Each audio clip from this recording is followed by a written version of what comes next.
History is a clock that people use to tell their political and cultural time of day.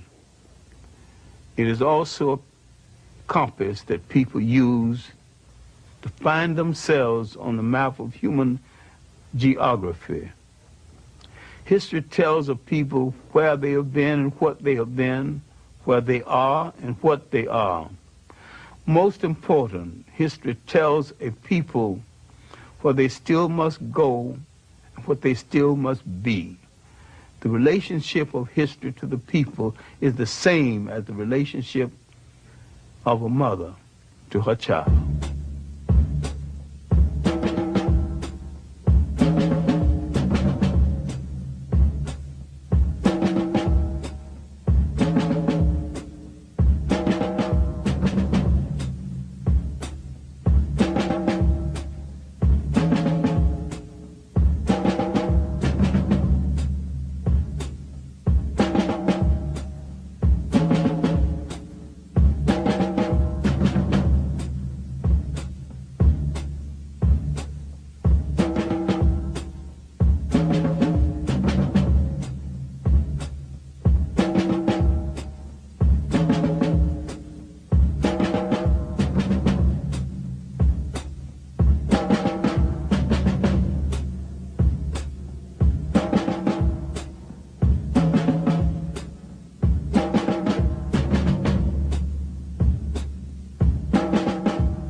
How do you describe a legend?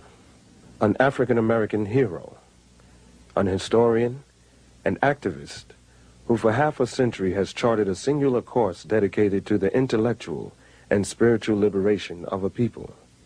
Though his eyes are now darkened by glaucoma, he continues to enlighten the lives of thousands of men and women through the pages of his many books and in university classrooms across the country. How do you describe a legend? You can't, really. But you can meet the men and women who influenced him. You can learn from him the hidden history of the African people. Learn from him a different way of making sense of this complex and often very confusing world. And you can let Dr. John Henry Clarke tell his own extraordinary story in his own soulful style.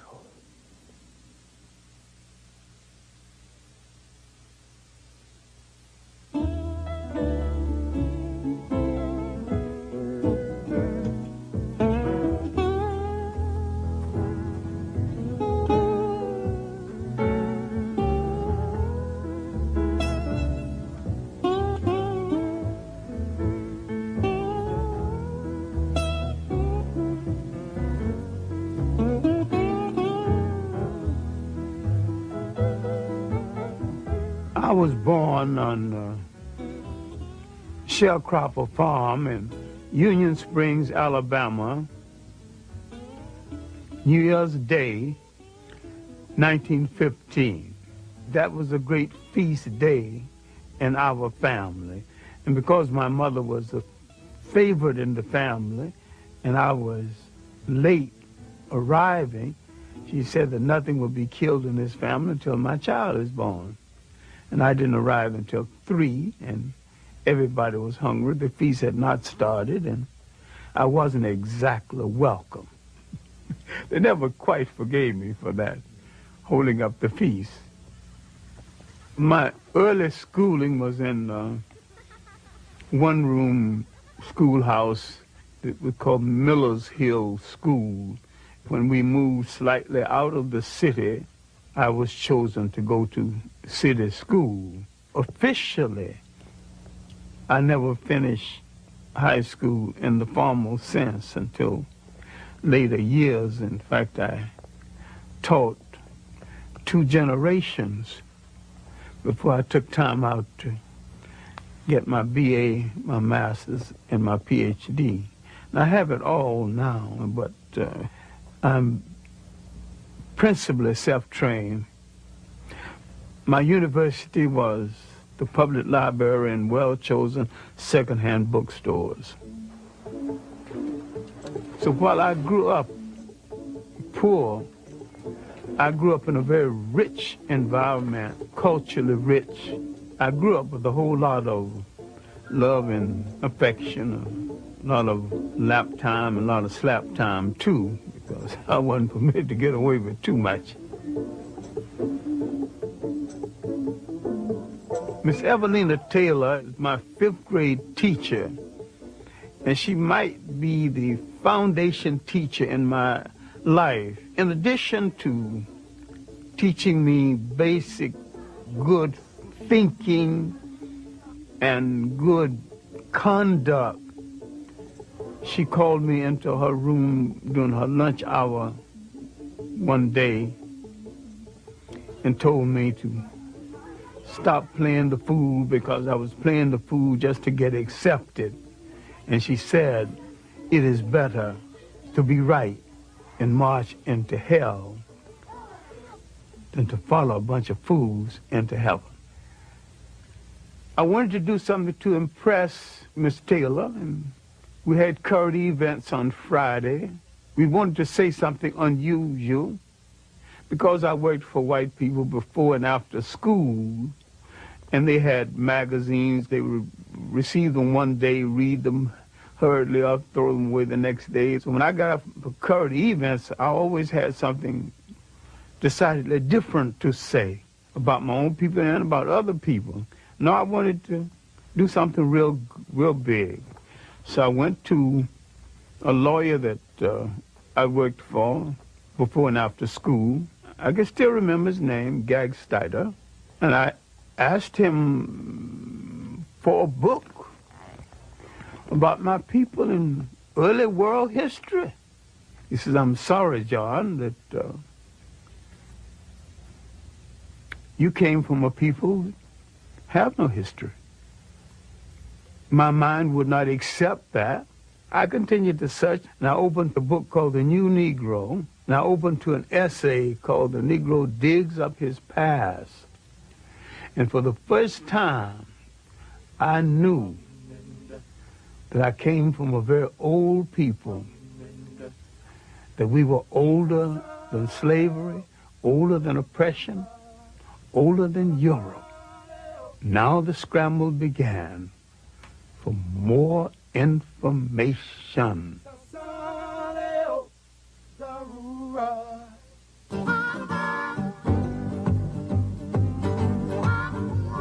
During the disaster years of the Great Depression, Americans in huge numbers take to the rails.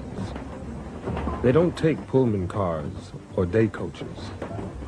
They stow away on the freights, riding the rails in search of the opportunity to create a better life. Henrik Clarke wrote them. Out of the South first, briefly to Chicago, and then on to New York City. Had a dream. I thought that because I'd had some success in writing local plays, writing lyrics for songs for local plays, and that I could go write professionally. It was a dream, it was a fantasy. I was pursuing this fantasy. At 18, you can pursue all kinds of fantasies. In the shadow of Manhattan's towering skyscrapers lies black, sprawling Harlem, greatest Negro metropolis in the world. My impressions of the Harlem community, in the first place, it was a clean community. It was an orderly community. It was a safe community. It was a community with its customs that we have forgotten now.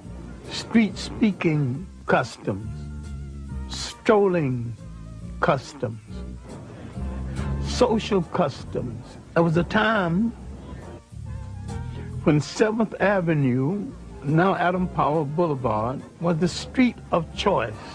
And you did not walk down 7th Avenue on Saturday or Sunday without a coat and a tie. There was a custom of getting your lady in your long good suit and walking down 7th Avenue to show her off. You would walk 15 blocks. Sometime when you had $1 or so to spend, you would take on the 5th Avenue open bus all the way down to New York University and all the way back. And she was satisfied, and the whole evening you hadn't spent $1. A lot of times you didn't have one. They sure don't make ladies like that anymore. There was a time there were 3 functioning vaudeville theaters in Harlem, all well patronized. The Lafayette, Harlem Opera House, and the Apollo. The old Lincoln Theater, now a church, used to be a legitimate theater where the plays downtown would be brought uptown with the played with a black cast. Tyrant, show my face. And that was our Broadway. I got involved with the communists and the socialists and other radicals, and began to read literature on the Russia of that day and to see movies about Russia. I was never a member of the Communist or the Socialist Party. I was active briefly in the Young Communist League. We were looking for a way out of the condition in which we lived. And they opened doors for us and gave us a platform we otherwise did not have.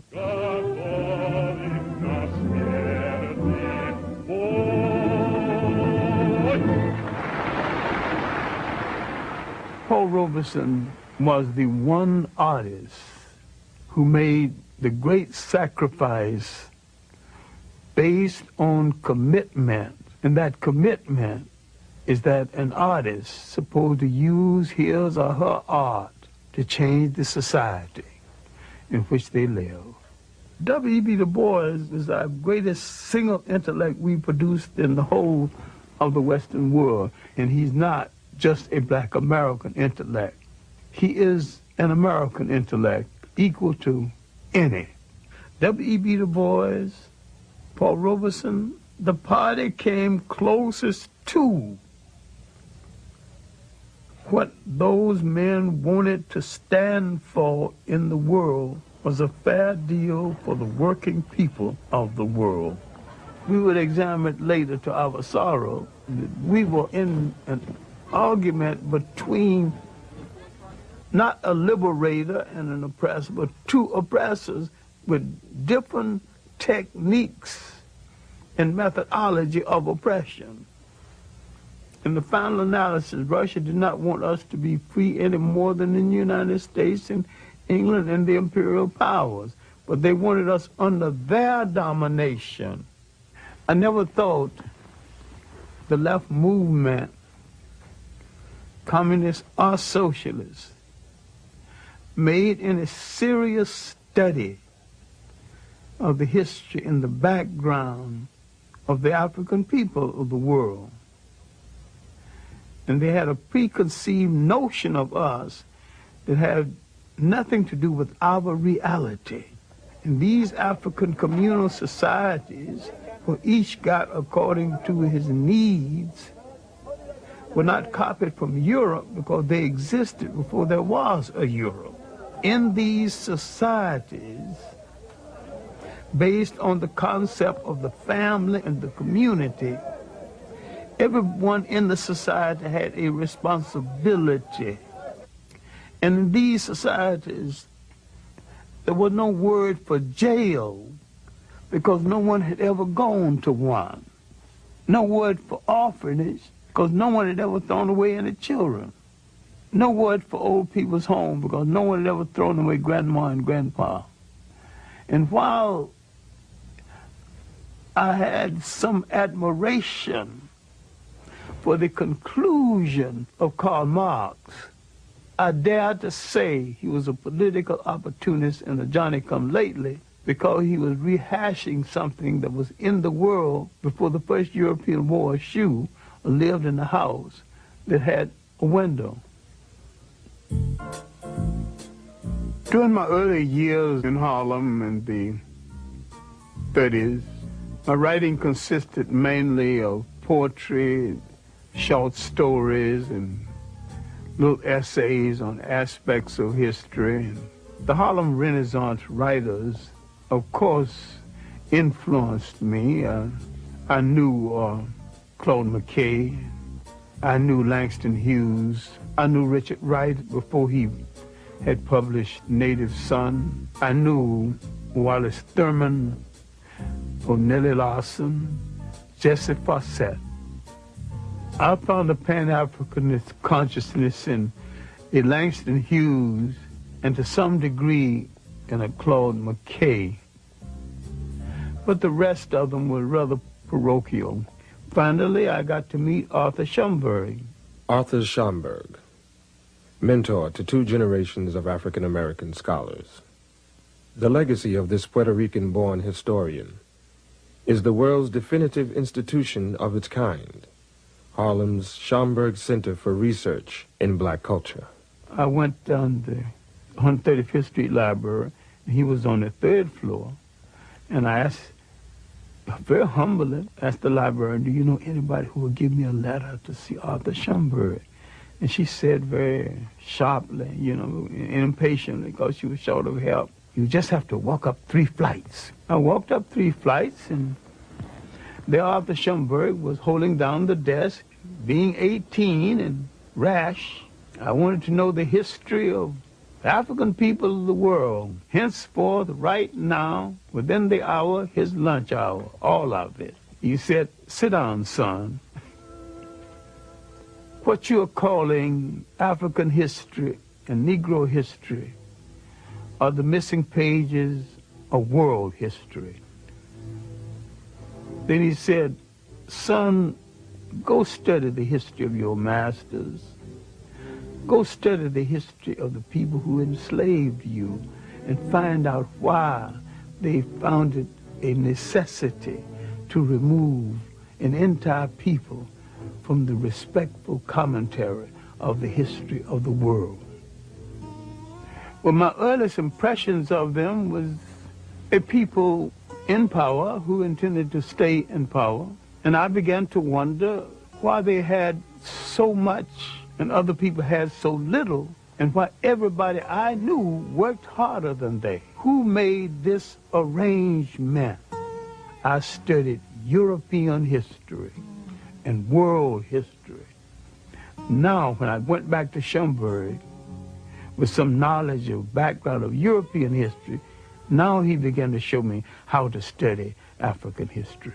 Arthur Schomburg taught me the interrelationship of African history to world history. Willis N. Huggins of the Old Harlem History Club taught me the political meaning of history. And from the lectures of William Leo Hansberry of Howard University, I learned the philosophical meaning of history. The most valuable lesson I've learned is that when you address a people by their right name, that name must relate to land, history, and culture. All people go back to the geography of their original origin and identify themselves, no matter where they live on the face of the earth. We have overused the word black because black tells you how you look, but it don't tell you who you are. You can call an Italian white, but that don't tell you anything about him. We are the only people who seem to have lost that all essential trait of geographical and historical reference.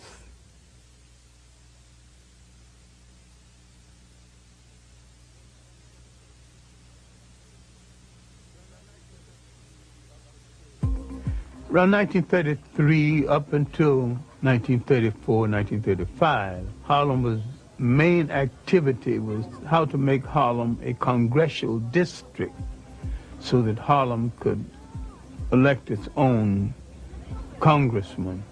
Adam Powell was just began to show his weight.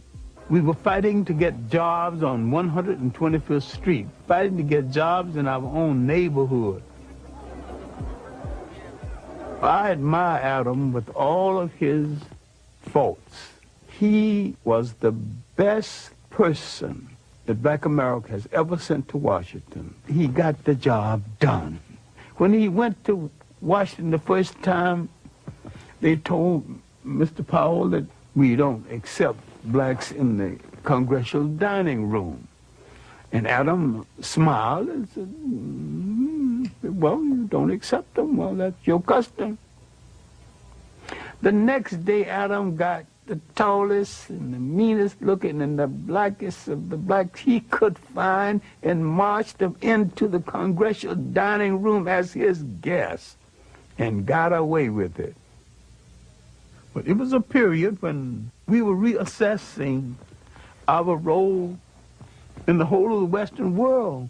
We were tuning into Africa as much as we could and having African forums and making a serious study of African history. Black men wanted to go to Ethiopia and fight on the side of the Ethiopians, but America would not give them passports and let a single one leave the country for that purpose. And yet, Italians could get passports to go and fight with Italian forces against Ethiopia. Now later, some of the same black men who couldn't get permission got permission to go fight in the Abraham Lincoln Brigade in Spain. I'm a physician. Physician? Then why would you want to go over in Ethiopia? Well, I feel it's my duty to give my profession and, if necessary, my life in the cause of Ethiopia. And I decide and be happy to die for the defense of entire Africa, including Abyssinia. That's fine. Sign right here on the dotted line. See, originally, Africans did not define themselves by continent, but more by regions. Africa as a continent began to be defined by foreigners. In North Africa, the Romans had a province called Afrique. The word became Africa. The history, both known and hidden, of the land where time began has been a primary focus of Dr. Clarke's scholarship throughout his long career.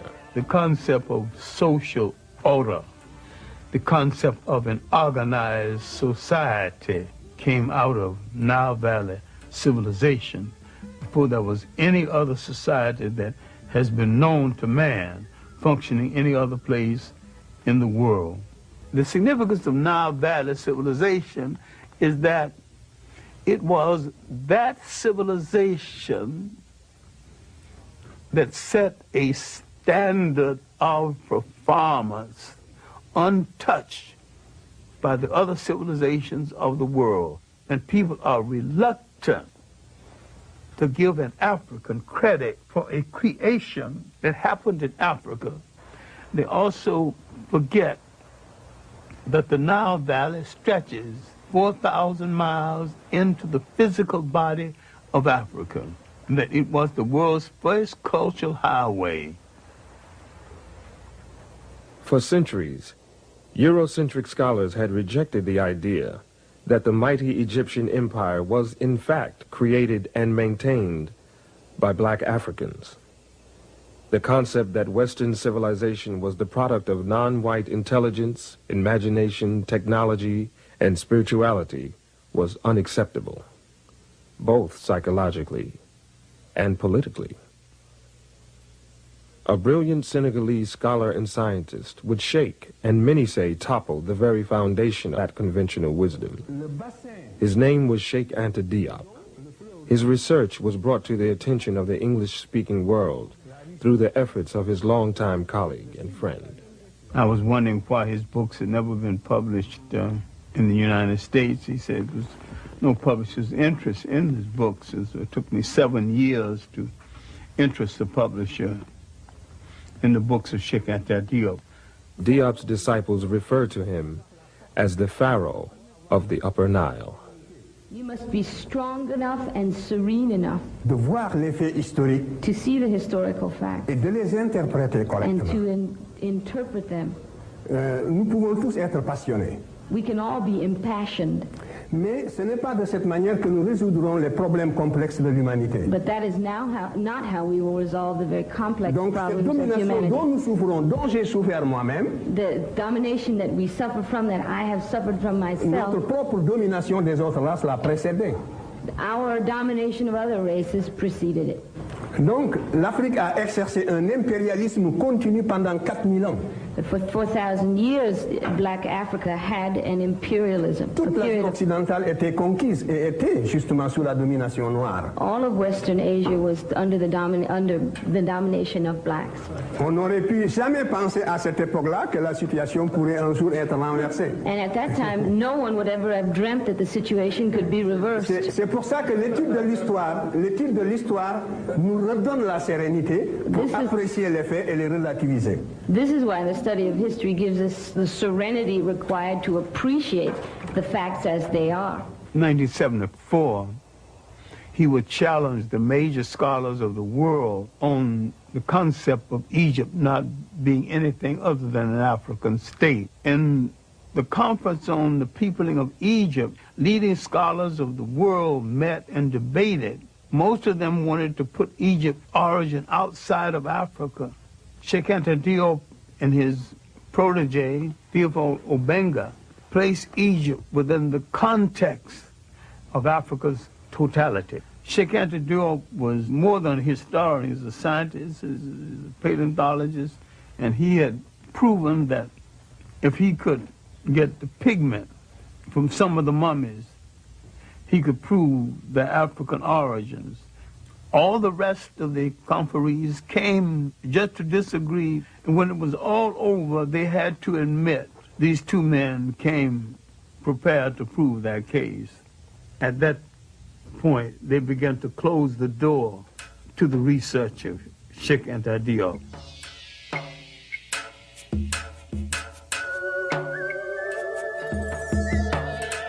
From the first dynasty to the invasion of Nile Valley, that was the first golden age. And from the third dynasty came the great multi-genius Imhotep, the real father of medicine, who lived 1,800 years before the Greek who's called the father of medicine. And when we read the biography of the Greek, he says, I am a child of Imhotep. And from the 18th dynasty came the world's great social reformer and maybe one of the world's first deities, Akhenaten. He thought so much of life he would not crush a flower. He outlawed warfare. Spirituality was a part of the total life of the people. Before the coming of the Europeans, the African was very religious. The step pyramid was originally built with a temple at the top where you can go up and pray. This relates not just to the glorification of a pharaoh, but the spiritual outpouring of a people. This is what made the civilization of the Nile so great. At the same time that Egypt was in its 24th dynasty, Europe was just emerging from its pre-literate past. The first show of European intelligence was a book called The Odyssey and the Iliad. That's about 850 B.C. Where is Egypt, 850 B.C.? Egypt is old and tired and has gone through 24 dynasties. It is on the eve of its last great dynasty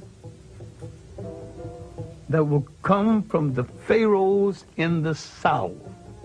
And the Europeans have just written a book of folklore. Just south of Egypt lies another highly evolved black society, the Nubians. Their civilization thrived for some 3,000 years. I call the 25th dynasty the one dynasty from the south that moved up north and to tell their cousins, the Egyptians, how to rule a nation one more time. In the great show of history, this was Africa's last walk in the sun. It was a great and mighty walk. That walk had lasted 10,000 years. Now it's coming to an end. Europe is just being born. The very word Europe is not even being used.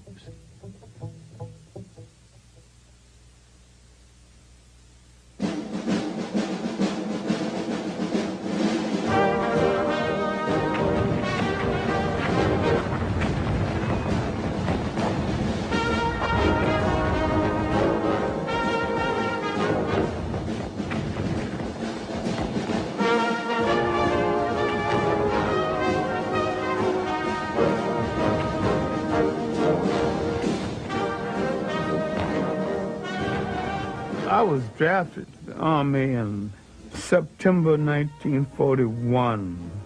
I can say with certainty I was probably one of the best clerks, one of the worst soldiers the Army ever had. I couldn't shoot, didn't like the hot sun, didn't like to go on those all-night trips, but I was a wizard at administration. I made sure my men got what was due to them as soldiers and men.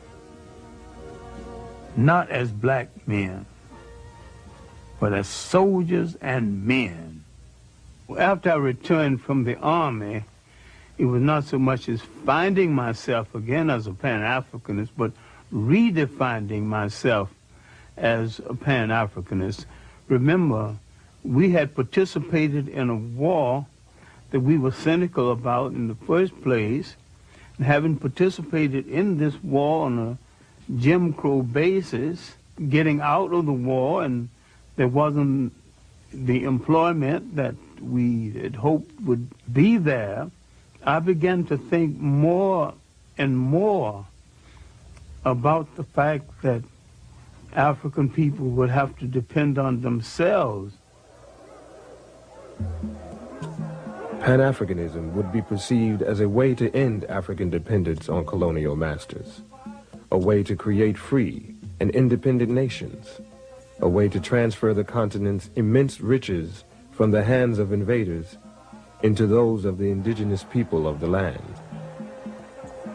I began to define Pan-Africanism as the building of an African world community, the union of African people in different parts of the world, the African population in India and the Pacific Islands, the African population in the Caribbean, and Brazil and South America.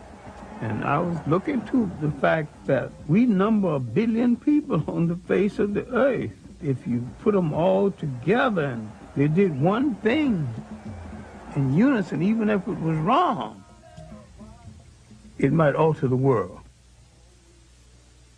Africa has always been and still is the world's richest continent.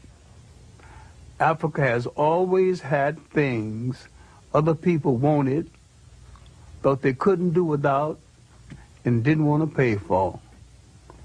So therefore, there's always been an excuse to invade Africa. Alexander's invasion was the first purely European invasion of Africa.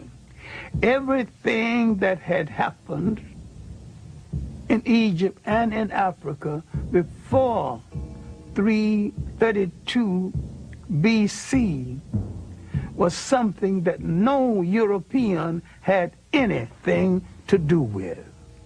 Now we see the beginning of European occupation, and we see it as aggression, not bringing civilization, but destroying civilizations that it did not understand.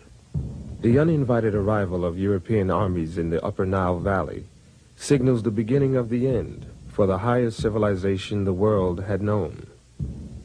The conquerors, quite literally, changed the complexion of the conquered. Now you're beginning to get a mulatto-sized population that a whole lot of people keep misinterpreting as white. With each one of these invaders came the bastardization of the population based on the fact that for the sake of pleasure, the foreign soldier heads for the female population at a time the male population has been defeated in war. The Greeks' rule didn't last that long before they were challenged. An ambitious and well-dressed bunch of thugs across the ocean, not very educated, but they could fight like hell, called Romans, began to have ambition for the trade in the Mediterranean. Carthage, a powerful black state in North Africa, had imperial ambitions of its own. By the 3rd century BC, its forces had crossed the Mediterranean and established a large province in Spain. The military commander of Carthage had apprehensions about his Roman neighbors and warned his son to keep a watchful eye. Hannibal's father, he would point across the ocean and said, there's some evil people over there. We better bring the war to them before they bring it to us. Hannibal never forget. Hannibal is only 26 when he takes charge of the army. He launches an audacious military adventure, leading his men and their elephants over the Pyrenees Mountains into France, then pointing them across the Alps, boldly, toward Rome itself. Heavy casualties, overextended supply lines, and defection of allies drive Hannibal off the soil of southern Europe. He retreats back home to Carthage. The Romans have made a mission, almost a cult, out of the destruction of Carthage. They would meet each other in the mornings. Good morning, Roman citizen. Carthage must be destroyed. Yes, of course, Roman citizen. Carthage must be destroyed. Rome's legions clash with Hannibal near Zama. His troops are defeated. Hannibal is sent into exile. His once mighty nation becomes another colony of Rome and an administrative center for their empire. Now, the Roman Empire internally was not very rich. Africa became the breadbasket for the Roman Empire. And except for Africa, the Roman Empire would not have been able to sustain itself. Now, the Roman presence in North Africa is going to force into being one of the great events in human history. Roman taxation, Roman oppression would cause people to turn to new gods and question old gods, to turn to a story about a God who comes forth to rescue them. Now, they would draw from African folklore the story of the child in the manger. And what am I saying? Later, in retrospect, he was referred to as Jesus Christ. Now, you can argue about the coloration of Christ if you want to, but I can sell that very quick and we can go on to the next subject. Was he a Roman? The answer is no. Was he a Greek? The answer is still no.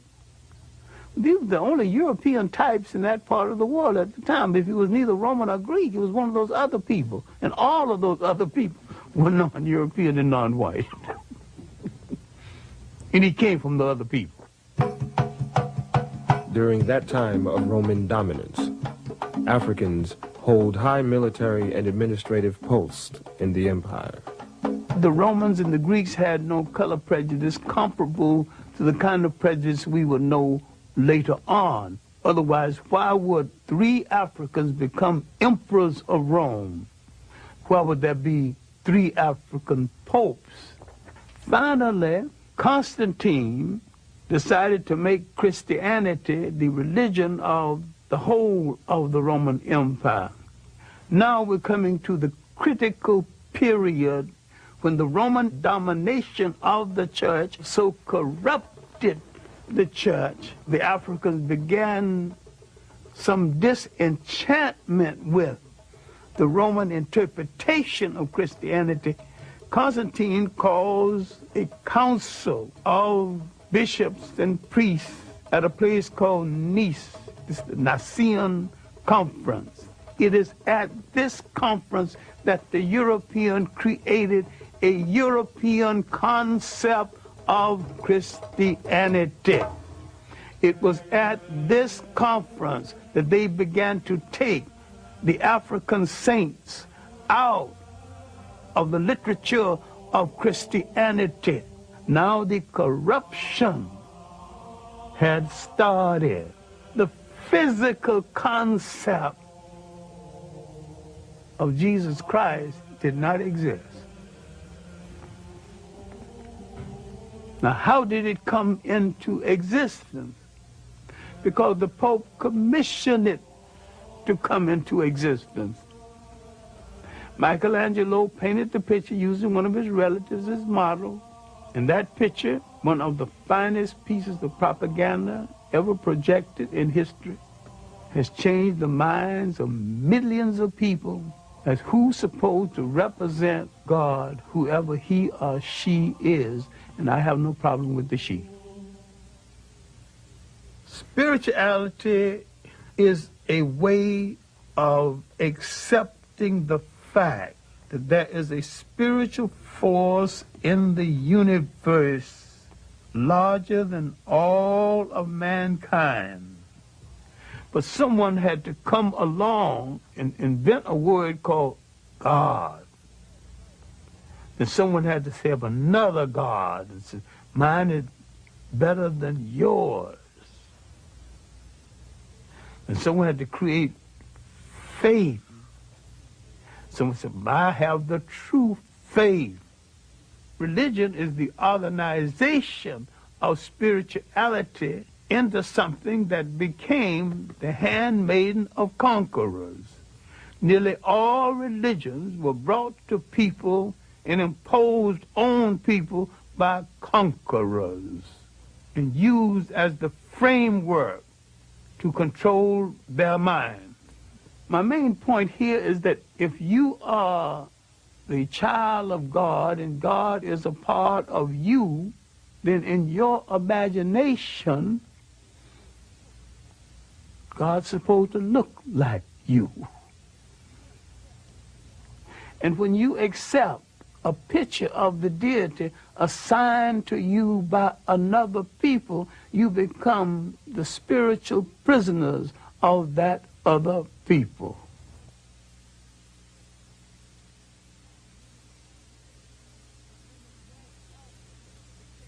Many Africans became Roman citizens, just like many black Americans today. I have nothing to do with Africa. I'm an American. I'm a citizen. I'm an American. There were Africans way back there with that same kind of split personality silliness, not knowing where their ethnic identity belonged. Rome's hold over its far-flung provinces weakens. In North Africa, it faces a new and fierce challenge: Islam. The Arabs, noticing the weakness of the Romans in North Africa, began to court the favor of the Africans. Arabs convinced the local black populations to join in the struggle against a common oppressor. They also convinced many of them to abandon their traditional beliefs and pledge their allegiance to Allah. The Africans assumed that by supporting the Arabs would get the Romans literally off their back. They were right. The Arabs did get the Romans off their back, but the Arabs replaced the Romans on their back. And like most conquerors, they declared war on African culture and African ways of life. The Arab has always been a propagator and a defender of slavery. They've always rationalized slavery based on Islam. I do not think any religion sanctions slavery. And anytime you use a religion to sanction slavery, you're misusing that religion and misusing the Word of God.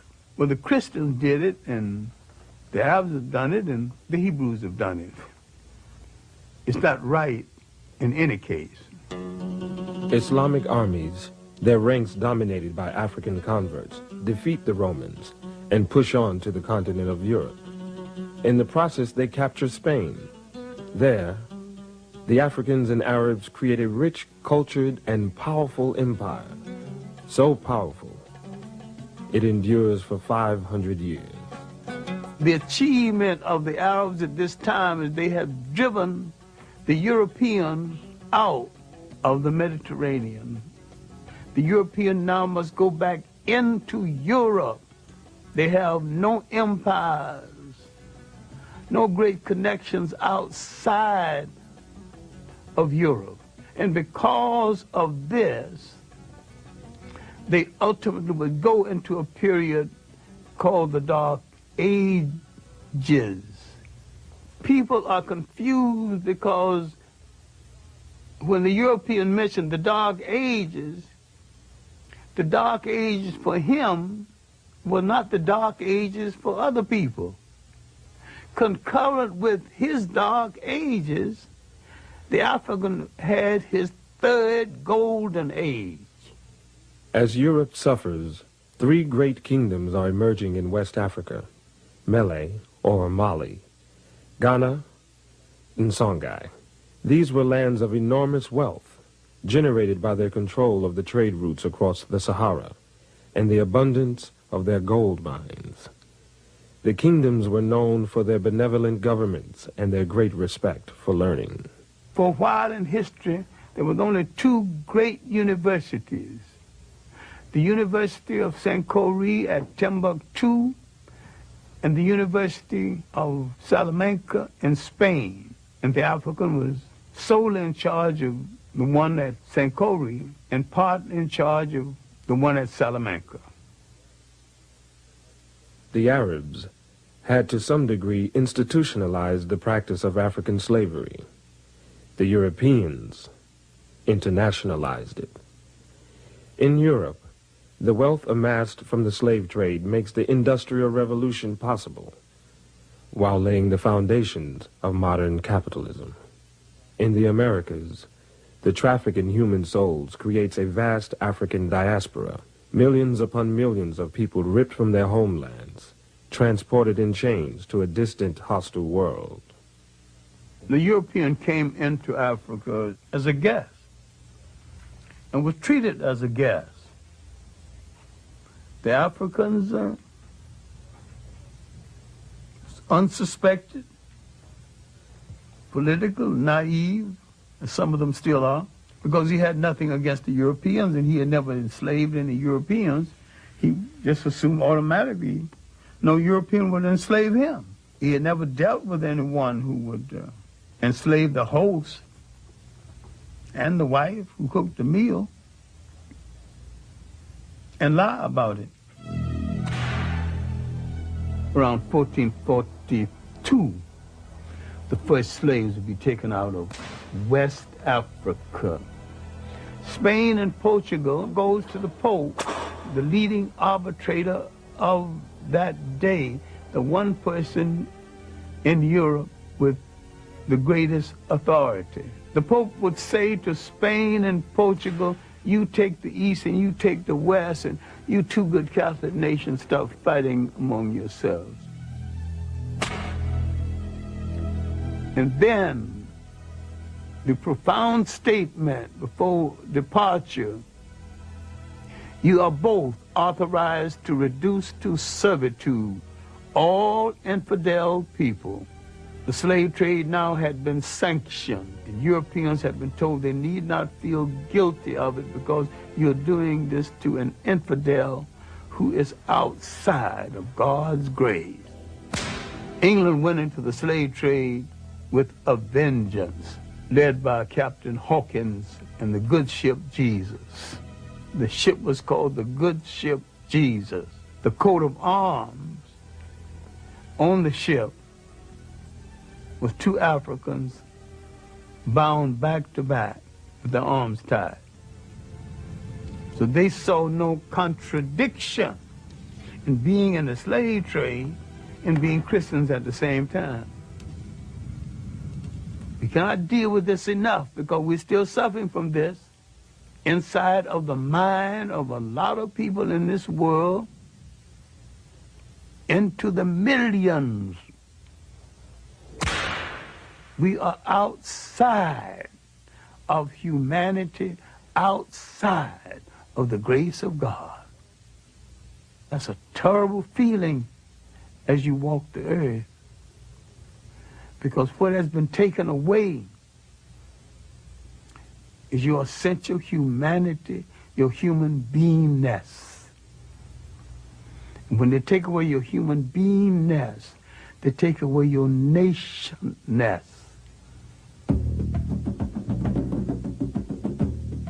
Early in the 19th century, the concept of slavery began to yield to the concept of colonialism, a more sophisticated form of slavery. Slavery as a system became unwieldy, and besides, there's a point where it was saturated. Everybody who wanted a slave had one, who could afford one. The European nations of size that did not have any portion of Africa began to grumble. At the Berlin Conference, 1884 and 1885, the European powers of substance who did not have any part of Africa now were given some parts. Africans did not fall at the feet of the European invaders. They fought fiercely, bravely, and continually. Anti-colonial wars started up down the coast of West Africa and parts of inner Africa and in the Congo. There was armed resistance. The Zulu wars lasted from the 1650s when the Boers arrived to the last Zulu war was 1906. In Ghana, the Ashanti wars lasted from early in the 18th century to the last Ashanti war led by a woman, Ye Asantewa, in 1900. For a while, it looked as though the Europeans would not be able to hold on to the continent. More manpower and more ruthless treatment brought it mainly under their control. By 1884, 1885, and afterward, there wasn't no dispute about who was in charge of Africa, just who was in charge of what part of it. We have been hung up with a myth, the myth of the conqueror and the invader as the bringer of civilization. No people ever brought civilization to another people at no time and at no place in history. It's one of the most protracted lies we ever listened to. Civilization is the art of being civil. The word civil means being peaceful. And there's nothing peaceful about aggression. Only the slave can abolish slavery. If someone is on your back, you have to bend a little to balance them on your back. Now, the best move if you want to get them off of your back is to stand straight up.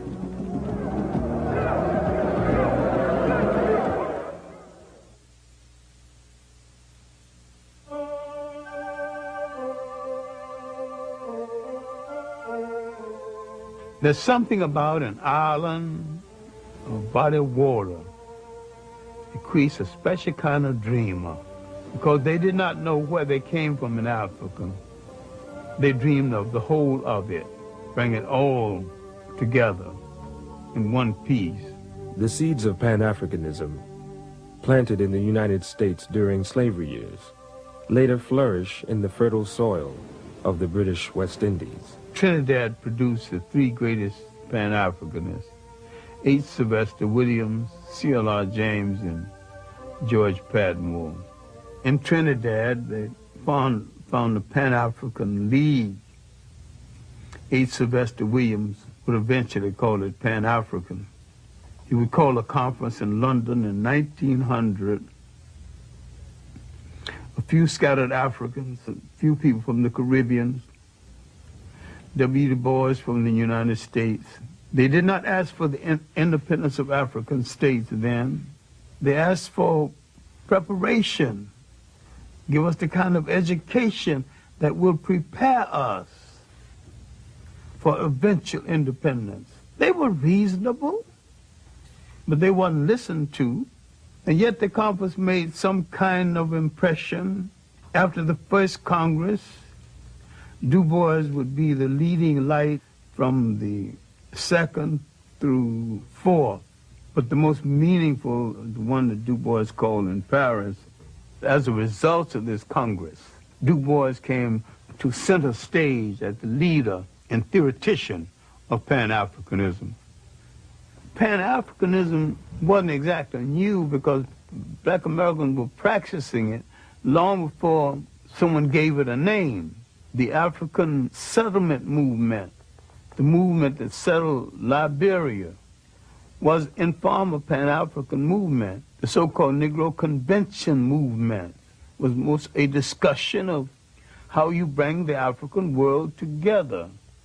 That whole 19th century was Pan-African thought. Prince Hall, his development of the black Masonic order that he called the African Lodge. The search for a place in Africa for settlement by Martin Delany and Robert Campbell. 1829, David Walker's appeal to the colored people of the world was basically a Pan-African appeal.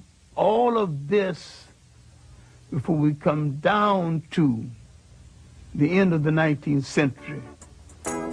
The ultimate Pan-Africanist, of course, was the Jamaican Marcus Garvey. Citizens of Africa, I greet you in the name of the Universal Negro Improvement Association and African Communities League of the World. You may ask, what organization is that?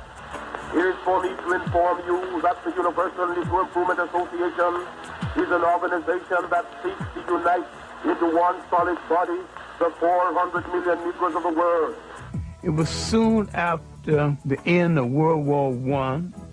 The Secretary of War had told the black American soldiers that their lot would not be appreciably changed by virtue of the fact that they fought in the war. There had been an investigation. It was discovered that many of the nurses wouldn't treat black soldiers in the hospital, wouldn't even touch them. Some of them died as a result. So you have these grievances pent up in the veteran coming home. All of this came to a head in 1919 when there were riots all over the United States. That's called the Red Summer. Marcus Garvey could point out, look, they don't want you here. Let's go back home. Let's go to Africa. Go back to Africa. Let's not only go back to Africa, let's go back in our own ships. Now, a whole lot of people who otherwise would not listen, now willing to listen. We hear the cry of France for the Frenchmen, of Germany for the Germans, of Ireland for the Irish, of Japan for the Japanese. We of the Universal Negro Improvement Association are raising the cry of Africa for the Africans, those at home and those abroad. He began to dream the great dream and rescue the mind of millions of black Americans from depression and self-doubt. By 1923, he was in some difficulty with the boats and some of the people he had hired to run the boats. Terrible mismanagement and betrayal. He collected millions of dollars from black Americans to buy these boats, and these boats were old and not as seaworthy as he thought they were. Garvey moved over large territory, maybe too fast, and yet he built the largest movement in Black America before or since. There needs to be a reassessment of Marcus Garvey and his long-reaching effects. He called attention to what slavery and colonialism had taken away. They took away a concept essential to all the people in the world. They took away the concept of state management and state maintenance. Once you are taken from the geography of your origin and forced to live in a state designed by others, you're still the slave to the man who's astute enough to control a container called the state. The cannons of World War II were barely cold when Africans met in Manchester, England. They were prepared to claim that container called the state for themselves. The Pan-African Congress of 1945, now you have the one thing you did not have in the rest of them. You have Caribbean scholars, African-American scholars, not a whole lot, and Africans themselves are now participating. We're not talking about Africa out of the presence of Africa. Now you're talking about Africans with the Africans on the scene. One African being the co-convener of the conference, Kwame Nkrumah. Out of that fifth Pan-African Congress came the mentality, the basic planning to rule and to take over a nation. The others were saying, give us the education. At the fifth Pan-African Congress, they said, we got the education, we got the manpower, we want to rule now. The people of Ghana resisted British rule from the very beginning. In March of 1957, they become the first Africans to win their freedom. Kwame Nkrumah was ready to rule. When I knew Nkrumah in the Harlem History Club days, my impression of him was not as the future head of state, but as an African who's going to go back and make a major contribution to his nation, and he was a committed African.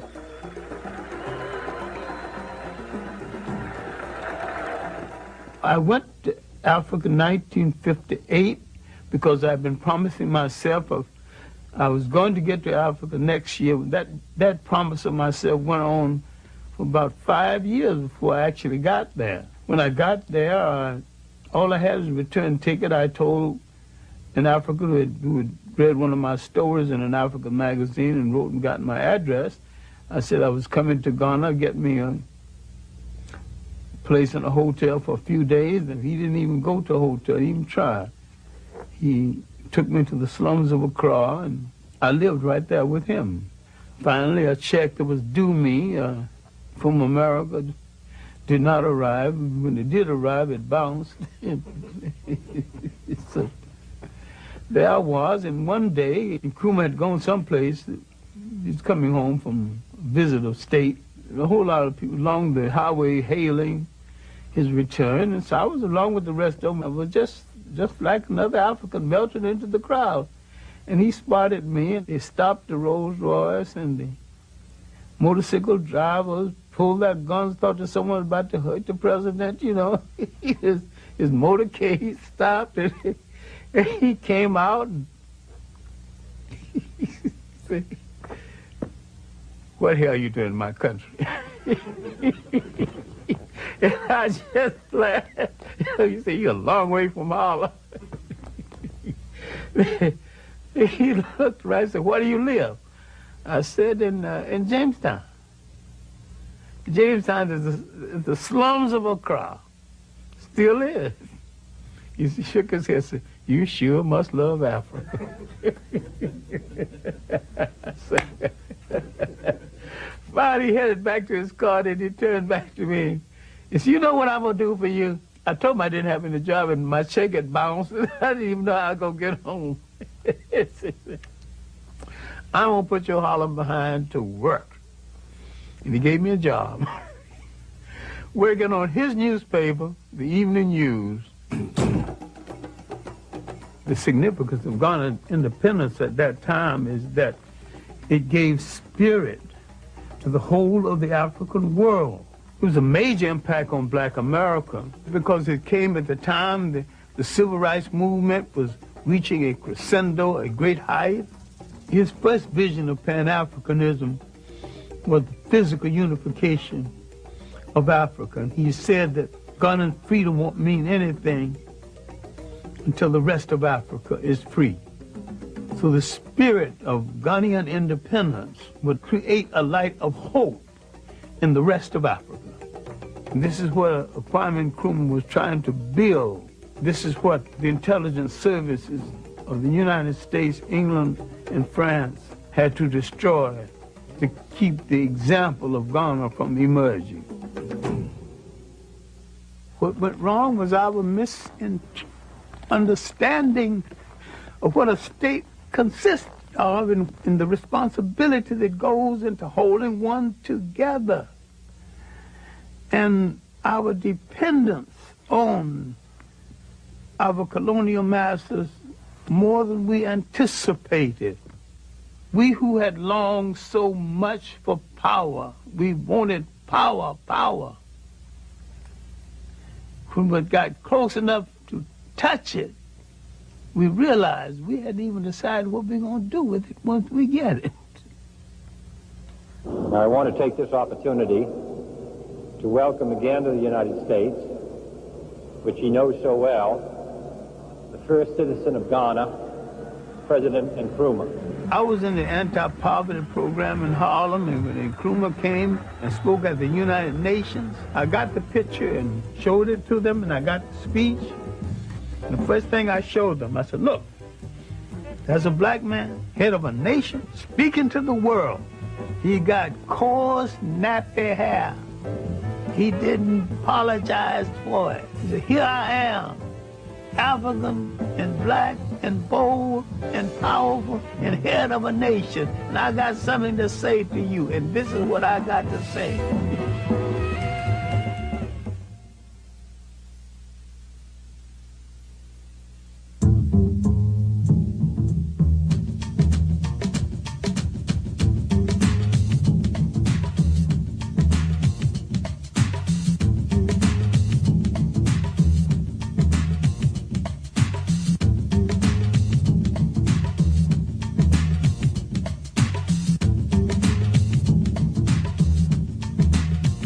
The passive resistance of Gandhi, and we should understand this, was a strategy. I regard myself as a soldier, though a soldier of peace. I received the inspiration to carry on in the nonviolent tradition from Jesus of Nazareth and the operational technique from Mahatma Gandhi. The passive resistance of the civil rights movement was sold as a way of life. A strategy is never a way of life. A strategy is something you use the same as you use an orange. When the juice is gone, you throw it in the garbage can. And Mahatma Gandhi was an East Indian nationalist, but a very skillful politician. And he always had a violent alternative waiting in the wing just in case his nonviolence didn't work. Today marks the beginning of a determined, organized, mobilized campaign to get the right to vote all over this state. I think Dr. Martin Luther King was the spiritual leader of the black movement, of the civil rights movement, and probably one of the finest theologians that we produced in recent years.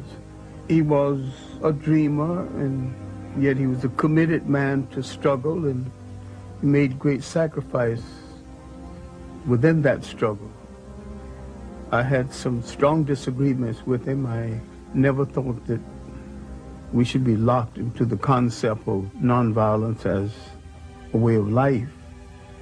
I was perfectly willing to use it as a strategy.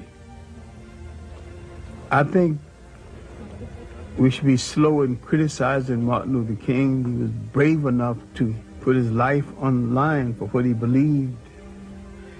We are still here talking. That's proof enough of his bravery over ours.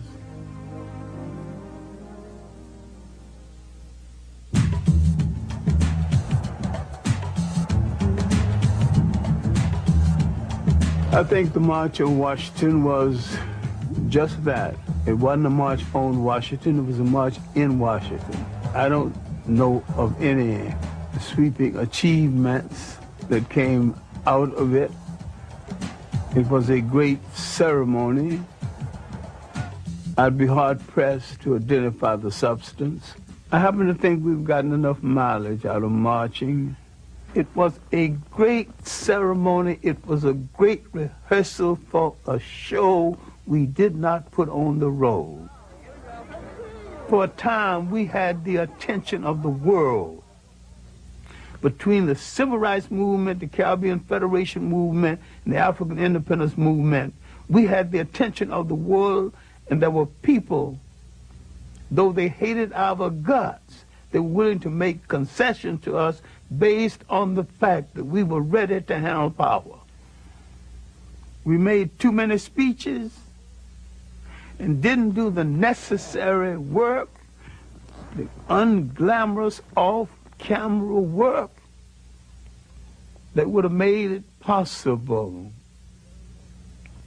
That was our great mistake. Ceremony that lacked substance.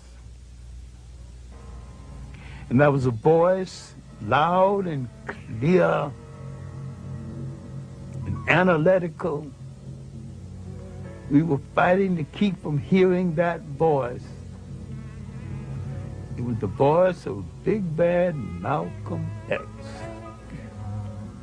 who had both the national and the international message. One of the reasons that it is bad for us to continue to just refer to ourselves as so-called Negro, that's negative. When we say so-called Negro, that's pointing out what we aren't, but it isn't telling us what we are. We are African, and we happen to be in America. We're not Americans. We are people who formerly were Africans who were kidnapped and brought to America. I met him first in 1958. I know him from that period until his death, and sometimes saw him on a daily basis.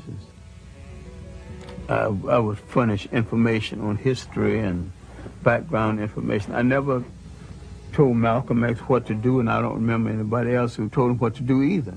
They have studied the tactics and the strategy and the methods of all of the African nations who have emerged and won their independence. And they've seen that the Africans didn't get it by sitting in. They didn't get it by waiting in. They didn't get it by singing "We Shall Overcome." They got it through nationalism. I first met Malcolm at the World Trade Show building. Looked me up and down and said, "I bet you're a swine eater." I'll admit that I had paid some joyful visits to pork chops and other parts of the pig. And I said that, you know, Malcolm, if it wasn't for the pig, you and I wouldn't be here arguing about the pig, because some of us would be gone. We would have starved to death. Many times when Malcolm X was prefacing his speeches with the words, "The Honorable Elijah Muhammad teaches us," Malcolm X was teaching Malcolm X lessons over and beyond anything the Honorable Elijah Muhammad ever thought about. You say we are on the road now to a better world because the white man promised integration. This is a disgrace. Mr. Muhammad's analysis is that until the image of the black man in the mind of the black man has been changed, you will always have delinquency, parental as well as juvenile. So his entire approach is not so much to change the attitude of the white man toward the black man, but to change the attitude of the black man about himself. The Arabs and certain powerful groups within Islam really wanted Malcolm on Bearside, there was a serious attempt to persuade Malcolm to turn on Elijah Muhammad and establish a second Islamic group based on what they considered to be Orthodox Islam. They offered him $3.5 million. He turned it down, and we were walking down the street toward his car, and this man had turned down $3.5 million. And he whacked me on the shoulder and says, "Swine eater, let me buy you a cup of coffee." He was more loyal to Elijah Muhammad than Elijah Muhammad eventually was to him. Elijah Muhammad was getting old and feeble, and there was suspicion that Malcolm X would be the logical successor. There were those within the nation who didn't want Malcolm X as the logical successor because Malcolm X would have done some serious house cleaning. He was an honest man, and there were some thieves in the house. I think his development as a Pan-Africanist came a little later in his life. In the final analysis, he was as good a Pan-Africanist as any of the rest. We have to have the type of understanding of Africa and the type of understanding of our people here in order to build a bridge, a contact, a line of communication between the two. And once the lines of communication have been established, and our African brothers can stretch forth their hands and reach us, and we can stretch forth our hands and reach them, why, there's nothing that this blue-eyed man in this country will be able to do to you and me successfully from that day onward. Malcolm X had laid down a threat to the colonial powers of the world.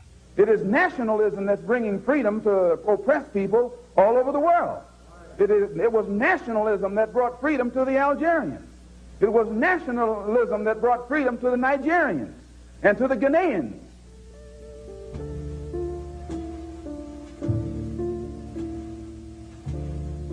I do not think Malcolm X's murder was a local American thing. I think it was a larger thing than that. I do not think that Farrakhan had anything directly to do with the murder, but I do think Farrakhan is guilty of creating the attitude and the atmosphere that led to the murder. Without Farrakhan, Malcolm X, I think, still would have been assassinated. We were friends from the day we met until his death.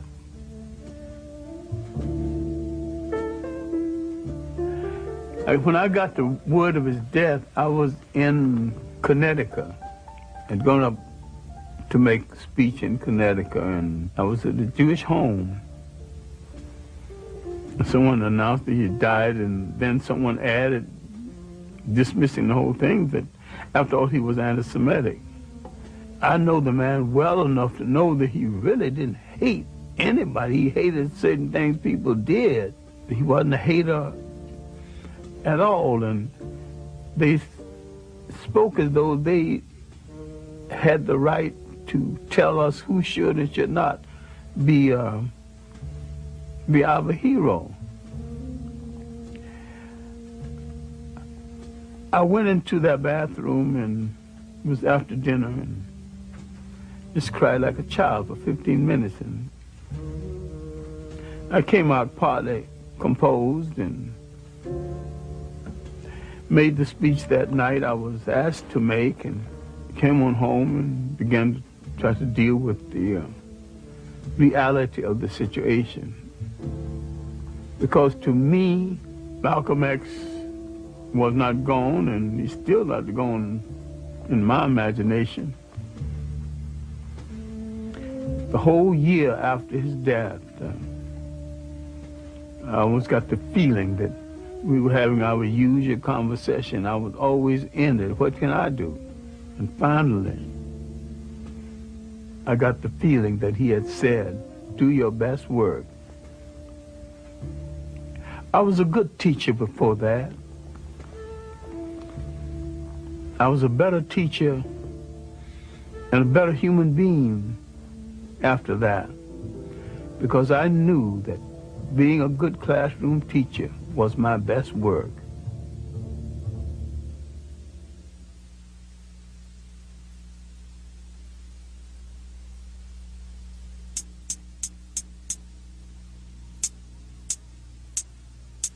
We have to move to a position where we can feel strength and unity amongst each other from Watts to Harlem, where we won't ever be afraid.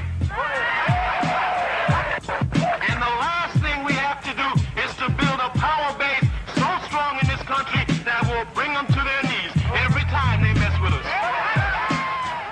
Individuals do not create rebellions, conditions do. Until they begin to adjust themselves to those conditions, rebellions will continue and they will escalate. And to fight for our liberation by any means necessary. It was the beginning of the Black Power movement. It was also the Black and Beautiful movement, moving into second gear. I would like to think that wearing the afro, wearing the African clothes was a move toward Africa. To some extent, it was a form of African consciousness, an African awakening. As a result of it, African people were stimulated throughout the world. But what followed the stimulation? What institutions came out of it? What of lasting value came out of it?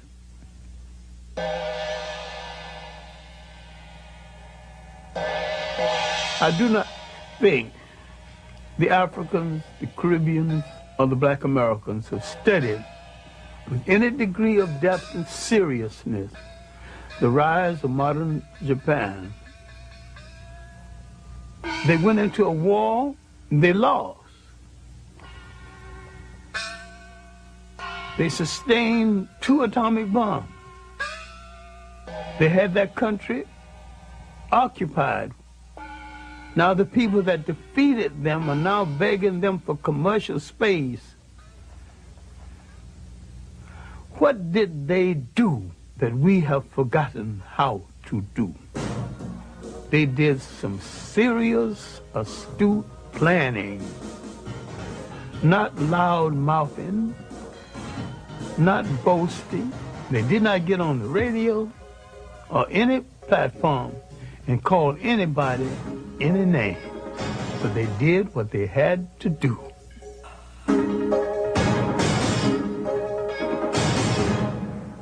If we're carrying out a well-designed program for liberation, if it's written out, any literate person can contribute and share leadership. So if the leader dies while you're on page 13, move to page 14 and continue the struggle. Bury the man, continue the plan. I think every person that calls themselves a leader, a preacher, a policymaker of any kind should ask and answer the question in his own lifetime: how will my people stay on this earth? How will they be educated? How will they be schooled? How will they be housed? And how will they be defended? The answer to these questions will create the concept of enduring nationhood, because it creates the concept of enduring responsibility. Good morning! Assalamu alaikum! My dear brothers, black men, strong black men, upright black men, sober black men, together black men, unity black men, freedom black men, justice black men.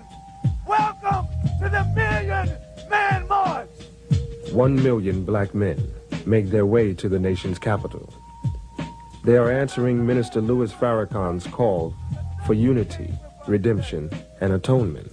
It's the largest demonstration in American history. Marching is a strategy, and I think we have gotten enough out of the strategy. I think the march is a waste of shoe leather, gas, and energy. I have some serious problems with any kind of march for our liberation that leaves out one half of the mentality of our people, the women. I don't buy the rationale that the women need to stay home and take care of the children, you know. I ain't buying that. If they have no honorable place in your liberation is not worth the fight. Because you can't build no family struggle. You can't have no continuum. You can't even continue your name without that connection. Long live the spirit of the Million Man March. Long live the spirit of the Million Man March. I'm saying there's more to revolution than throwing your fist in the air. There's more to progress than marching. I want to say, my brothers, this is a very pregnant moment. Pregnant with the possibility of tremendous change in our status in America and in the world. We're doing showbiz liberation. And that's not liberation. Today, whether you like it or not, God brought the idea through me. And he didn't bring it through me because my heart was dark with hatred and anti-Semitism. He didn't bring it through me because my heart was dark and I'm filled with hatred for white people and for the human family of the planet. If my heart were that dark, how is the message so bright, the message so clear, the response so magnificent? This march will do more to wash Farrakhan's ego and to project him into the forefront of leadership than anything else. And once he's in the forefront of leadership, where will he lead us? God is great. God is great. Straight to Islam. And yet he will not make a principled statement on the enslavement of Africans in Mauritania and in the Sudan. And there's all kinds of documentation, all kinds of proof. If I have to be a dissenting voice in this, then I'm very pleased that I've got enough integrity to be a dissenting voice and not to care where the chips fall.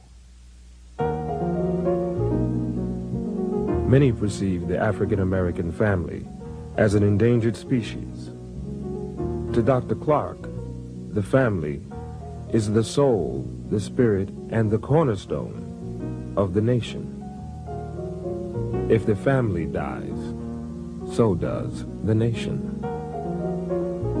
We're making a whole new way of life out of the artificiality of imitating our oppressor, who's also in trouble with the family.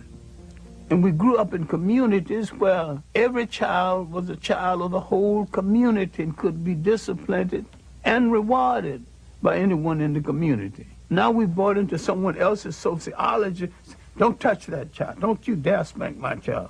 When formerly, your mother left you alone and said, if they misbehave, you can spank them. We don't have that kind of relationship one to the other anymore. After emancipation, we made a monumental effort to find broken bits and pieces of our families.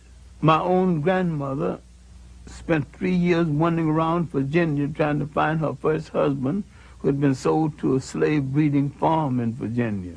But the major thing was we were trying to put families together and to have family connections.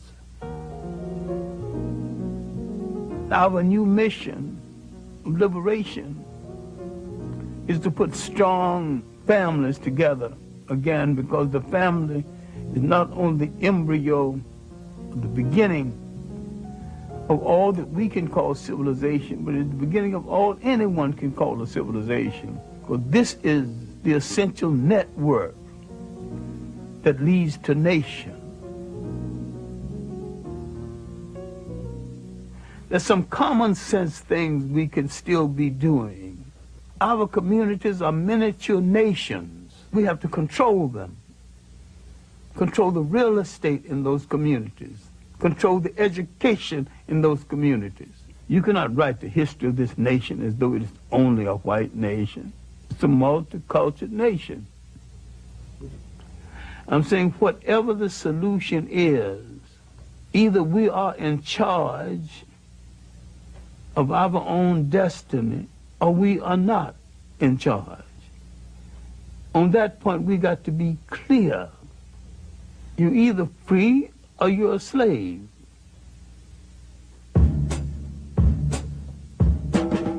I want people to remember me as a creative classroom teacher. I'm self-educated. I've read more books than most men see in a lifetime. Fortunately, I still remember the better portions of most of them, but I haven't seen the last of my life or the last of my energy. So I decided if you lose your eyesight, increase your insight. Use what you got and keep on doing the things that give your life meaning and give your life definition. I like for them to remember that I have been consistent.